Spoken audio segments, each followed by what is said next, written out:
सुनबाई कल्याणीजींना सोड, तिने मुद्दाम काही केले नाही. तिच्या हातातून ते निसटले. ए म्हाताऱ्या, गप्प बस. या म्हातारीने टेबलावरचा पॉट फोडून सगळ्या काचा केल्या आहेत. म्हातारे, तुला घराची साफसफाई करायला सांगितली होती, पॉट तोडायला सांगितला नव्हता. बघावं तेव्हा काही ना काही तोडत राहतात. आज या म्हातारीला बघतेच मी. सुनैनाने कल्याणीजींचा पाठलाग करून त्यांना स्टोअर रूममध्ये नेले आणि बाहेरून कुलूप लावले. रमेशजी हात जोडून म्हणाले, सुनबाई, मी पैसे वाचून नवीन पॉट मागून घेईन, पण माझ्या बायकोवर असा अन्याय करू नकोस. सकाळपासून तिने काही खाल्ले नाही. तुला माहिती आहे की तिला आता जास्त काम करता येत नाही. शिवाय मलाही बरे वाटत नाही. ती पण दिवसभर माझी काळजी घेते आणि तुम्ही लोक ना आम्हाला खायला देत ना औषध देत. आमची अवस्था दिवसेदिवस बिकट होत चालली आहे. शेवटी आमचा गुन्हा काय? सुनैना रागाने म्हणाले, म्हाताऱ्या, गप्प बस, नाहीतर मी तुला त्या म्हाताऱ्या बाईसोबत कोंडून ठेवीन. बघावा तेव्हा बायकोची बाजू घेत असतो. असे बोलून ती तिथून निघून गेली. रमेशजी आपल्या पत्नीच्या प्रकृतीवर बराच वेळ रडत बसले. मग अचानक त्यांनी खिशातून डायरी काढली, आजूबाजूला बघितले आणि मुलीला कॉल केला. नमस्कार बाबा, कसे आहात? तुम्हाला तुमची मुलगी अजिबात आठवत नाही. आई कशी आहे? कित्येक महिन्यांनी आपल्या मुलीचा आवाज ऐकून रमेशजी ढसाढसा रडू लागले. बेटा, आम्हाला वाचवा, नाहीतर तुझी वहिनी आम्हाला कधीतरी. बाबा, तुम्ही का रडत आहात? आईला काय झालं? रमाने घाबरून विचारले. पण इतक्यात सुनैना आली आणि फोन कट केला आणि पाहिले की म्हातारा आपल्या सुनेची तक्रार मुलीकडे करत होता. तुमची मुलीसमोर तोंड उघडायची हिंमत कशी झाली? सुनैना, या लोकांनी आज पुन्हा काही केले आहे का? ऑफिसमधून येताना संजयने विचारले असता सुनैनाने रडण्याचे नाटक केले आणि तू लंडनहून मागवलेले 60,000 रुपये किमतीचे टेबल पॉट तुझ्या आईने कसे फोडले हे सांगू लागले. मी म्हणते त्यांना आत्ताच घराबाहेर काढा, नाहीतर एके दिवशी. बायकोची बातमी कळताच संजय हळहळत स्टोअर रूममध्ये गेला आणि आईला परत आणून टाकलं. मग तो त्यांच्या खोलीत गेला आणि सामान बांधले आणि घराबाहेर फेकून दिले आणि रागाने म्हणाला, तुम्ही लोक इथून जाऊ शकता. माझ्या घरात आता भिकाऱ्यांना जागा नाही. बेटा संजय, तू आमच्याशी असं कसं वागू शकतोस? शेवटी आमचा काय दोष? तुम्हाला मी शिक्षण देऊन सक्षम व्यक्ती बनवले. मी माझ्या सर्व जबाबदाऱ्या पार पाडल्या. भविष्यात तुझ्यावर कोणतेही ओझे पडू नये म्हणून मी तुझ्या मोठ्या बहिणीचे स्वतःहून लग्न केले. तरीही आई बाबा, तुम्ही आमच्यासाठी एवढं काय केलं म्हणून विचारतोस? मागच्या वर्षी तू जमीन विकून मला गाडी दे म्हणालास. मग फक्त तुझ्या आनंदासाठी मी माझ्या पूर्वजांची जमीन विकून संपूर्ण पैसा तुझ्या हवाली केला आणि आज तू आम्हाला आमच्याच घरातून बाहेर पडायला सांगत आहेस. असं करू नकोस बेटा. आम्हाला आमची काळजी नाही, आम्हाला तुमच्या इज्जतीची काळजी आहे. लोकांनी बघितले तर लोक काय म्हणतील? रमेशजी मुलगा संजयसोबत हात जोडून विनवणी करतात. संजय त्यांना ढकलून सांगतो, निघून जा. म्हाताऱ्या, गावातील जमीन विकून 15 लाख रुपये काय दिलेस? तू माझ्यावर एक उपकार केलास का? आणि एक गोष्ट उघड्या कानाने ऐक, हे घर आता तुमचे राहिलेले नाही. जेवढे पैसे तू मला हे घर फिक्स करायला सांगितले होतेस, मग मी ते माझ्या नावावर करून घेतले. आता तुमच्या हातात कटोरा आहे. आता हा कटोरा घ्या आणि रस्त्यावर भीक मागा. रमेशजींची पत्नी कल्याणजीही आपल्या मुलाशी हात जोडून म्हणाल्या, संजय, तू तुझ्या वडिलांशी असे कसे बोलतोस? बेटा, तू किती बदलला आहेस. अशा वर्तनाचे कारण काय आहे? मला वाटायचे की सून जर आपल्याला पोटभर खायला देत नसेल तर तू तिला थांबून म्हणशील की ही माझे आईबाबा आहेत, त्यांच्याशी चांगले वाग. पण तू तर तिला अजून सपोर्ट करतोस. संजयची पत्नी सुनैना म्हणाली, बरं, आता माझ्या नवऱ्याला माझ्या विरुद्ध भडकवले जात आहे. विसरून जा म्हातारे, ते दिवस गेले. आता तुला मुलाची आठवण येत आहे का? तेव्हा ती म्हातारी कुठे गेली होती, जेव्हा तिच्याकडे सर्व काही असताना ती आपल्या मुलीला देत होती? तू तुझ्या मुलीला इतके दागिने देऊ नकोस असे किती वेळा समजावले होते आणि एवढा हुंडा देण्याची काय गरज होती? जावई नकार देत असतानाही तुम्ही लाखो रुपये त्यांच्या नावावर ट्रान्सफर केले. तेव्हा तू विचार केला नव्हता की मुलगा सुनेसोबत राहू? तेव्हा काय त्यांना उत्तर देऊ? आता माझ्या घरातून निघून जा. कल्याणजी आपल्या सुनेच्या पाया पडल्या आणि म्हणाले, सुनबाई, मी गेली 5 वर्षे या घरात नोकऱ्यासारखी काम करते, तरी मी माझ्या मुलीशी कधी तक्रार केली नाही. आधी तुम्ही लोकांनी आम्हाला आमच्या खोलीतून जबरदस्तीने बाहेर काढले आणि व्हरांड्यात राहायला लावले, तरीही आम्ही काहीच बोललो नाही. आता आमच्या डोक्यावरून छत हिसकावून घ्यायचं आहे. शेवटी आमचा दोष काय आहे? आम्ही आमची जबाबदारी पार पाडली आणि तुमच्या खांद्यावर काही ठेवले नाही. आम्ही आमच्या मुलीला रिकाम्या हाताने पाठवायचे होते का? कल्पना करा की तुम्हाला हे सर्व करावे लागले असते तर किती खर्च आला असता. आम्ही तुला एक पैसाही खर्च करू दिला नाही. तरीही संजय रागाने म्हणाला, आई, बहिणीचे लग्न तू माझ्यावर सोडले असतेस तर देवळात जाऊन किंवा हजारो मुली एकत्र लग्न करतात त्या ठिकाणी जाऊन मी तिचे लग्न लावून देऊ शकलो असतो. पण तू माझा विचार न करता फक्त तुझ्या इज्जतीचा आणि तुझ्या मुलीचा विचार केलास. म्हणून आता त्रास सहन करा. हे बघ आई, तुम्ही दोघं सरळ घरातून निघून जा, नाहीतर तू माझी आई आहेस हे विसरेन. तुम्ही आपल्या मुलीला सर्व देऊन निरोप दिला आहे ना, तिथे जाऊन राहा. आणि गेली 5 वर्ष तुम्ही नोकरासारखे काम करत आहात. मग आम्ही तुम्हाला भाकरी दिली नाही का? मी खूप सहन केले. आता या घरात तुमचे चेहरेही बघायचे नाहीत. सुनेना बाहेर काढत्या दोघांना, असे सांगून संजय घराच्या आत जाऊ लागला. दोन्ही जोडपे आपल्या मुलाच्या पाया पडून विनवणी करू लागले. पण मुलगा त्यांना रडतच सोडून गेला. सुनेना खोलीत गेली आणि म्हणाली, तू तुझ्या मुलाचा निर्णय ऐकला आहेस, आता इथून निघून जा. बिचारी कल्याणीजी जशी उठली तशी दचकली आणि पुन्हा जमिनीवर पडली. रमेशजींनी आपल्या पत्नीला सांभाळून घेतल्यानंतर सुनैनाने त्यांच्या दोन्ही बॅगा उचलल्या आणि त्यांच्यासमोर घराबाहेर फेकून दिल्या आणि म्हणाली, खबरदार, पुन्हा कोणी या मार्गाने आले तर जगा किंवा मरा, आम्हाला आता तुमची काळजी नाही. असे म्हणत तिने त्यांच्या तोंडावर दरवाजा बंद केला. आजूबाजूचे सर्वजण बघत होते. कल्याणीजी म्हणाल्या, आता कुठे जाणार? जबाबदारी पार पाडण्याची ही शिक्षा मिळेल असे कधी वाटले नव्हते. आमच्या मुलाने आम्हाला भीक मागण्यास भाग पडले. देवानेही आपल्या नशिबात हे लिहिले आहे का? रमेशजी म्हणाले की ज्याचा कोणी नाही त्याचा देव आहे. चल कल्याणी, असे म्हणत दोघेही रडत तेथून निघून गेले आणि जवळच्या मंदिरात जाऊन आश्रय घेतला. आजूबाजूची म्हातारी माणसं कधी भाकरी तर कधी पाणी द्यायची. पण असं कोणी किती दिवस करणार? दुसरीकडे रमा त्वरित भारतात येण्याची व्यवस्था करत होती. तेव्हा तिच्या शेजारच्या विमलाजींनी रमाला फोन करून तिला इथला सगळा प्रकार सांगितला आणि म्हणाल्या, बेटी रमा, आता तू तुझ्या आईवडिलांचा आधार आहेस. भावाने आणि वहिनीने आज सासऱ्यांचा अपमान करण्यात कोणतीही कसर सोडली नाही आणि त्या गरीब वडिलांना घराबाहेर हाकलून दिले. मंदिरात गरीब लोक भुकेने तहानलेले बसलेले आहेत. त्यांची अवस्था आपण पाहू शकत नाही. फक्त हे कर आणि ही बातमी ऐकून त्यांना मरण्यापासून वाचव. रमाचे मन धडधडले की एवढ्या थंडीत आई बाबा रस्त्यावर कसे राहतील. तेव्हा तिने सांगितले की ती एका आठवड्यात भारतात येईल आणि तिच्या आई आणि बाबांना घेऊन जाईल. रमाने घाबरून पुन्हा शेजारच्या विमला आंटीला फोन केला आणि म्हणाली, आंटी, मी लवकरात लवकर येण्याचा प्रयत्न करेन. तोपर्यंत कृपया माझ्या आई बाबांची काळजी घ्या. तुमचे हे उपकार मी कधीही विसरणार नाही. हे बोलता बोलता रमा ढसाढसा रडू लागली. ठीक आहे बेटा, पण लवकर ये. रमा आणि संजय ही रमेशजी आणि कल्याणजी यांची 2 मुले होती. रमा तिच्या आईवडिलांची सर्वात प्रिय होती. आपल्या माहेरच्या घराची आठवण आल्याने रमा विचारात गढून गेली. रमा बेटा, आज मला काहीतरी चटपटीत खावेसे वाटत आहे. असे कर, तू काय बनवशील जे झटपट तयार होईल. ऑफिसमधून परतल्यावर रमेशजी आपल्या मुलीला रमाला म्हणाले, बरं, तुम्हालाही नव्या जमान्याचं जेवणाचं व्यसन आहे का? कल्याणीजी हसत हसत रमेशजींना म्हणाल्या. रमेशजी म्हणाले की मी म्हातारा झालो आहे असे म्हणायचं आहे का? म्हातारे असाल तुम्ही, आम्ही अजून तरुण आहोत.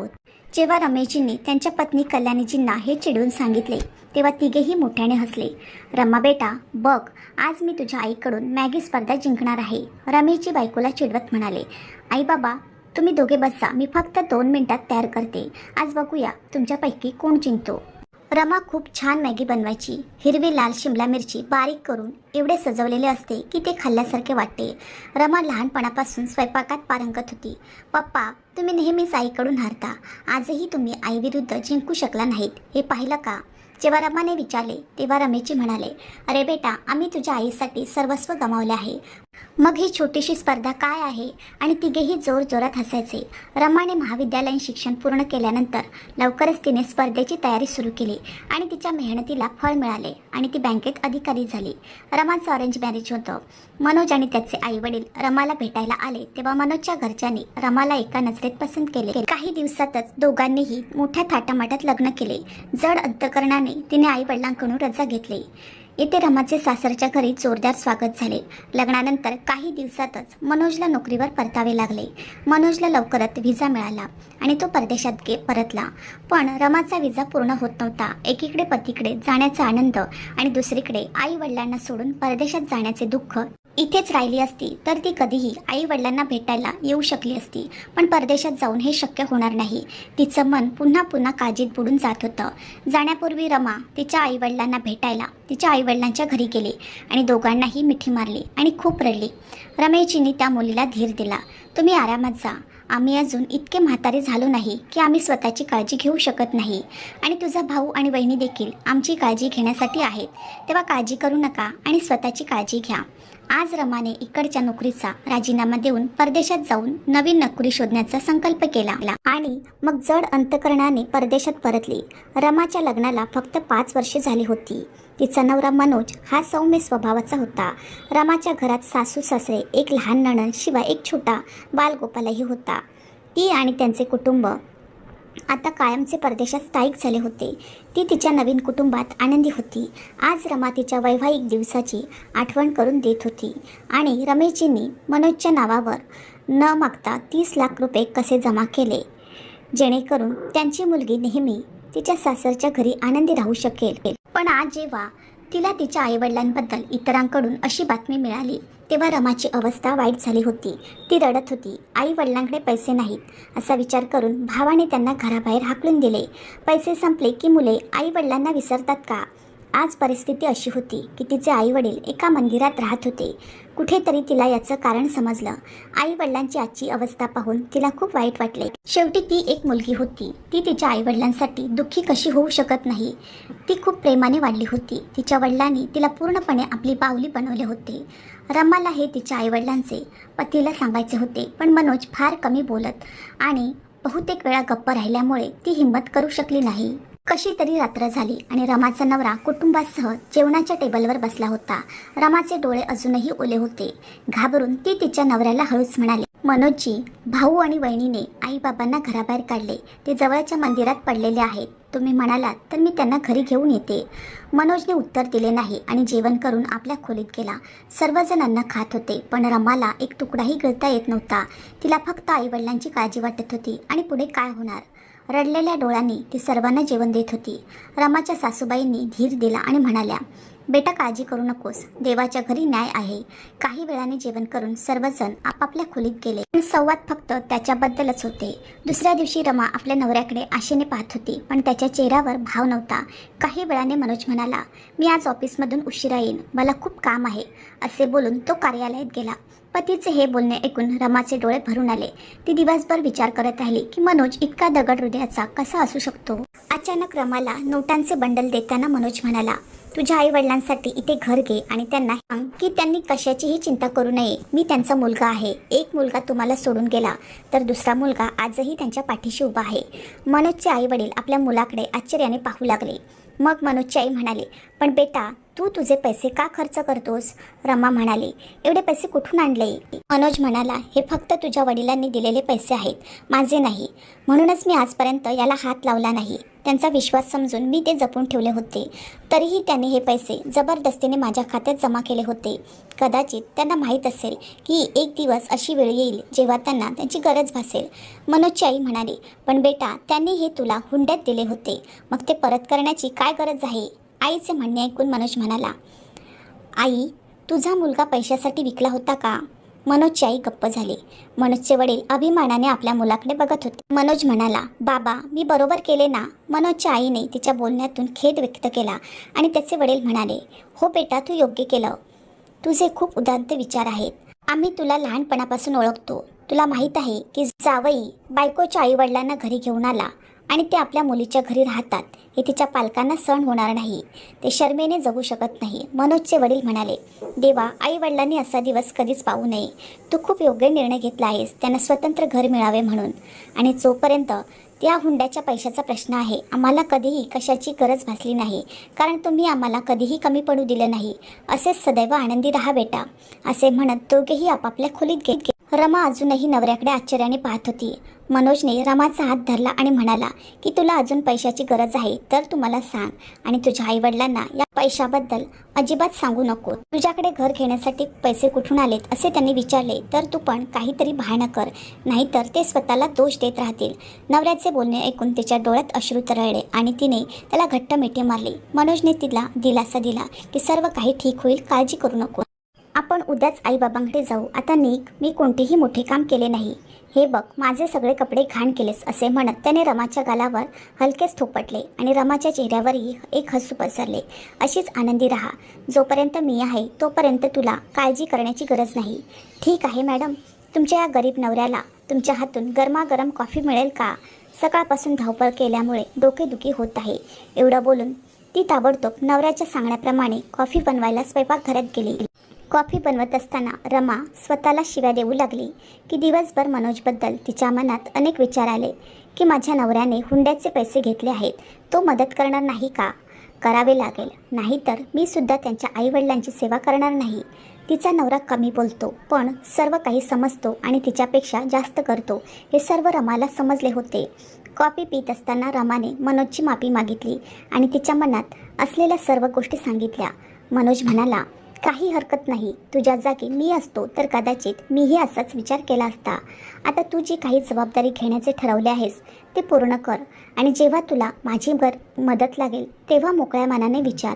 रमाला खूप आनंद झाला आणि मनोजला मिठी मारली आणि म्हणाली, देवा, मला प्रत्येक जन्मात माझा नवरा म्हणून तू मिळू देत. मनोज फक्त हसला आणि म्हणाला, याची काही गरज नाही, माझे कपडे पुन्हा घाण करू नकोस. रमा हसायला लागली आणि मनोज त्याच्या आईवडिलांच्या एका खोलीत जाऊन त्यांची तब्येत विचारत होता. रमाला आज तिच्या आयुष्याच्या जोडीदाराचा खूप अभिमान वाटत होता आणि त्याबद्दल देवाचे आभार मानत होती. दुसऱ्या दिवशी दोघेही भारताकडे निघाले आणि त्याच मंदिरात पोहोचले. आई वडिलांची अवस्था पाहून रमाचे डोळे भरून आले. आपल्या मुलीला समोर पाहून पालकांचेही डोळे ओलावले. रमाने आईवडिलांना मिठी मारली.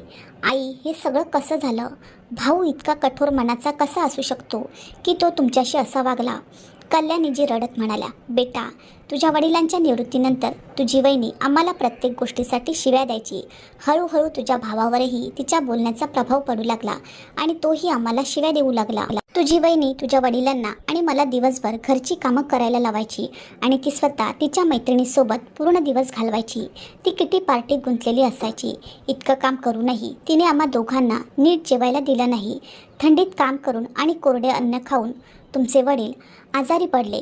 मी तुझ्या भावाकडे औषधासाठी पैसे मागितले तेव्हा मुलगा रागाने म्हणाला, आई, तुला दिसत नाही का माझ्यावर किती कर्ज आहे आणि असे किरकोळ आजार वृद्धापकाळात होत राहतात.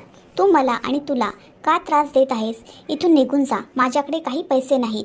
एवढंच नाही तर बेटा, तुझ्या वडिलांची अवस्था खूप वाईट झाली म्हणून मुलगा आणि सुनेने आम्हाला दोघांनाही घराबाहेर काढलं. रमाने रडून आईला मिठी मारली. मग आई वडिलांचे अश्रू पुसत ती म्हणाली, चला आई बाबा, तुमच्या घरी जे तुम्ही तुमच्या मेहनतीने बांधलं त्या घराच्या प्रत्येक कोपऱ्यात तुम्हा दोघांच्या आठवणी आहेत. ते घर अजूनही तुम्हा दोघांचे आहे. भाऊ आणि बहिणीचा त्या घरावर अधिकार नाही. तुम्हाला कोणीही घरातून हाकलून देऊ शकत नाही. रमाने आईवडिलांचा हात धरून त्यांना घरी आणले. घर बघून त्यांच्या डोळ्यात पाणी आले. रमाने पाहिले की तिचा भाऊ आणि बहिणी अजून घरी परतले नाहीत, जे आपापल्या पार्टीत व्यस्त असतील. अरे, कसे आहात सासू सासरे? जावई सासऱ्याच्या घरी आला असून त्याला कोणी एक ग्लास पाणी प्यायलाही सांगितले नाही. बरं, आता या गरीब जावयाला आपल्या मुलीसमोर कोण विचारणार, म्हणून मी परत जातो. मनोजने गरीब चेहरा करून उदास वातावरण उजळवण्याचा प्रयत्न केला. तेव्हा सर्वांच्या चेहऱ्यावर हसू उमटले. कल्याणीजी म्हणाल्या, बेटा, प्लीज मला माफ कर. मी आता तुझ्यासाठी काहीतरी चांगलं तयार करून आणते. नाही आई, मी जेवायला सुरुवात केली आहे. हे पहा. डायनिंग टेबलकडे बोर्ड दाखवत मनोज म्हणाला, अरे बेटा, तू हे कसं केलंस? रमेशजीने आश्चर्याने विचारले. पप्पा, तुम्ही लोक तुमच्या मुलीला भेटण्यात व्यस्त होता तेव्हा मी हे सर्व ऑर्डर केले होते. आपल्या जावयाने एवढा आदर दिल्याचे पाहून तिघांचेही डोळे ओले झाले. मनोज म्हणाला, ठीक आहे, आता जर तुम्ही रडून पोट भरणार असाल तर मी हे सर्व अन्न खाईन. सर्वांनी एकत्र जेवण केले. मनोजने रमाच्या आईवडिलांच्या आवडीनुसार सर्व जेवण ऑर्डर केले होते. त्यांना असे अन्न खाऊन महिना झाला होता. मुलगी आणि जावई यांच्यात इतकं प्रेम पाहून दोघांच्याही डोळ्यात पाणी आलं आणि त्यांनी रमा आणि मनोजला मिठी मारली. मग दोघेही धडधडत्या पावलाने रात्री उशिरा घरी पोहोचले आणि घरात आई बाबा बघून दोघांनाही धक्काच बसला. तुम्हा दोघांची हिंमत कशी झाली पुन्हा या घरात येण्याची? संजय रमेशजींना धमकावत म्हणाला, तुम्हा दोघांना इथे कोणी आणलंय? मी आणले आहे आणि मी पण बघेन माझ्या आईबाबांना इथून पुन्हा कोण बाहेर काढतो. मी त्यांना बाहेर फेकून देईन. सुनैना म्हणाली, जसे मी त्यांना आधी बाहेर फेकले होते. हे ऐकून रमाचा राग अनावर झाला आणि तिने तिच्या वहिनीच्या गालावर जोरदार चापट मारली. फक्त एक थप्पड खाऊन ती आधीच मध्यधुंद अवस्थेत स्तब्ध झाली आणि जमिनीची धूळ चाटत राहिली. रमाताई, ओरडू नकोस, नाहीतर तुम्हा दोघांनाही माझे असे रौद्र रूप दिसेल जे तुम्ही दोघांनी यापूर्वी कधीच पाहिले नसेल. तुम्ही काय म्हणालात? आईबाबांच्या उत्तम आरोग्यासाठी तुम्ही कुठल्या तरी मंदिरात पूजा करून घेत आहात? कोणत्या मंदिरात बियरची बाटली अर्पण करून पूजा केली जाते? भावाची कॉलर धरून रमा रागावून म्हणाली. दीदी, माझी कॉलर पकडण्याची तुझी हिंमत कशी झाली? रमाने आणखी एक थप्पड संजयच्या गालावर दिली. जो भाऊ कालपर्यंत माझ्या मांडीवर वाढणारा, तो भाऊ मला डोळे दाखवून बोलायला लागला आहे. मनोजजी, या दोघांचे सामान उचला आणि घराबाहेर फेकून द्या. आज मी पण पाहते की आईबाबांना घरातून कसे हाकलून दिले जाते. रमाताई, तू आमच्याशी असे करू शकत नाही. हे माझे घर आहे. संजय दबक्या आवाजात म्हणाला. कुठल्या घराबद्दल बोलतोस तू? आपल्या कष्टाच्या पैशातून बांधलेले हे घर आजही बाबांच्या नावावर आहे. बाबांनी आता तुम्हाला त्यांच्या मालमत्तेतून बाहेर काढले आहे. आता या घरावर तुझा अधिकार नाही. आपले सामान उचला आणि निघून जा. रमाने संजयला कागदपत्रे दाखवली आणि सांगितले. जे पाहून संजयला धक्काच बसला. तो वडिलांच्या पाया पडून माफी मागू लागला, पण त्यांनी दोघांनीही माफ केले नाही आणि घराबाहेर हाकलून दिले. दोघांनाही इथून जाण्यास भाग पाडले. मनोजला त्याच्या सासू आणि सासऱ्यांचा व्हिसा मिळाला आणि काही दिवसातच रमाने तिच्या आईवडिलांना 1-2 आठवडे आमच्या सोबत राहा, आम्हाला तिथे आवडेल आणि त्यानंतर तुम्ही तुमच्या घरात राहा असे सांगून तिच्या आईवडिलांना सोबत नेले. रमाच्या सासऱ्यांनी त्यांच्या ओळखीच्या एका बिल्डरशी बोलून त्यांच्यासाठी 2 खोल्यांचा फ्लॅट खरेदी केला. एक दिवस मनोज म्हणाला, बाबा, जाण्यापूर्वी मला तुम्हाला काहीतरी दाखवायचे आहे. तुम्ही या. जेव्हा रमेशजी आणि कल्याणीजी मनोजसोबत तेथे पोहोचले तेव्हा त्यांनी आश्चर्याने विचारले, तू आम्हाला कुठे आणले आहेस बेटा? नवीन घर घेतले आहेस का? तेव्हा कल्याणीजींनी त्या घराबद्दल विचारलं तेव्हा रमा म्हणाली, बाबा, हे तुम्हा दोघांचं घर आहे. काळजी करू नका. हे तुमच्याच पैशाचे आहे. तुम्हाला आठवतंय की लग्नाआधी तू नेहमी मला काही पैसे द्यायचीस आणि ते फिक्स कर म्हणून सांगायचीस. ते सगळे पैसे मी फक्त तुमच्या नावावर जमा करायचे. कल्याणीचे डोळे भरून आले आणि ती म्हणाली की तिने आपली सर्व संपत्ती ज्यांना दिली होती, ज्यांनी त्यांना घरातून हाकलून दिले होते, आणि तू तुझ्या खिशातील पैसे आणि जे काही आम्ही तुझ्यासाठी देत होतो ते वाचवून आमच्यावर खर्च केलेस. रमाच्या सासूबाई म्हणाल्या, अहो विहिणीजी, आता हिशेबाची गोष्ट सोडा आणि नवीन घरात तुमचा नवीन संसार सांभाळा आणि ज्याने तुमची फसवणूक केली आहे त्याला कधीही माफ करू नका. खूप समजावून सांगितल्यावर दोघांनीही तिथे राहण्यास होकार दिला आणि ते घर विकून रमेशजींनी नंतर अर्धी रक्कम आपल्या मुलीच्या नावावर हस्तांतरित केली आणि उरलेली अर्धी रक्कम बँकेत जमा केली, जेणेकरून आपल्या मुली जावयाला कोणताही भार सहन करावा लागू नये. मनोज आणि रमाने त्यांची पूर्ण काळजी घेतली आणि त्यांना आपल्या मुलाची उणीव कधीच जाणवू दिली नाही. रमेशजी आणि कल्याणजी यांनी मनोजचे आभार मानले की त्यांना जावई म्हणून हिऱ्यासारखा मुलगा मिळाला.